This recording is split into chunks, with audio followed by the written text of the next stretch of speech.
வீட்டில் பிரேக்ஃபாஸ்ட் என்னென்னா egg noodles. வாங்க இப்போ நம்ம செய்யலாம். நம்ம சேனலை like, share, comment and subscribe பண்ணுங்கள். நம்ம நூடுல்ஸை பாயில் பண்ணிக்கலாம்.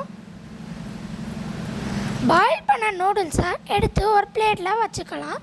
அடுத்து தோசை தவாவில் சாப் பண்ண வெங்காயத்தை போட்டு நல்லா வறுத்து எடுத்துக்கலாம். அது கூட தக்காளி, பச்சை மிளகாய், மஞ்சப்பொடி, மிளகாப்பொடி, சீரகப்பொடி எல்லாத்தையும் போட்டு கொஞ்ச நேரம் வறுத்து எடுத்துக்கு வச்சுக்கலாம்.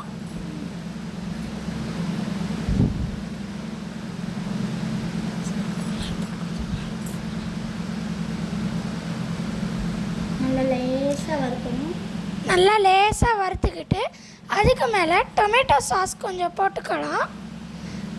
அதையும் கொஞ்சம் நல்லா கலக்கி விட்டு நம்ம பாயில் பண்ணி வச்ச நூடுல்ஸை எடுத்து போட்டு கொஞ்சம் நல்லா கலக்கி வச்சுக்கலாம். வாங்க கைஸ், இப்போ நம்ம கொரியன் ஸ்டைல் மாதிரி நம்ம நல்லா போட்டு மசாலா எல்லாத்தையும் கலக்கி விடலாம். அதுக்கப்புறம் நம்ம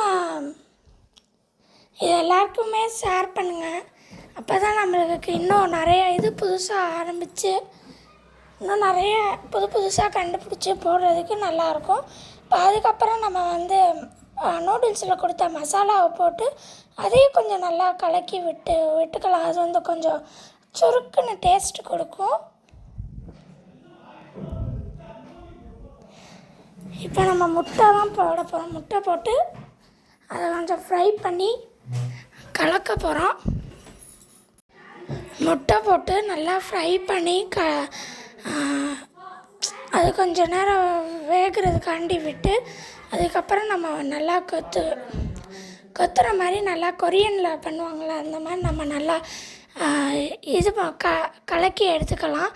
அதுக்கப்புறம் என்ன ஆக போகுது, நம்ம பிளேட்டிங்கில் போட்டு கொஞ்சம் கொத்தமல்லி எல்லாத்தையும் வச்சு நம்ம ஒரு டேஸ்டியான கொரியன் எக் நூடுல்ஸ் மாதிரி நம்ம செஞ்சு வைக்க போகிறோம். இன்னும் நிறைய வீடியோஸ்க்காண்டி நம்ம கேஎம் சேனலை சப்ஸ்கிரைப் பண்ணலாம்.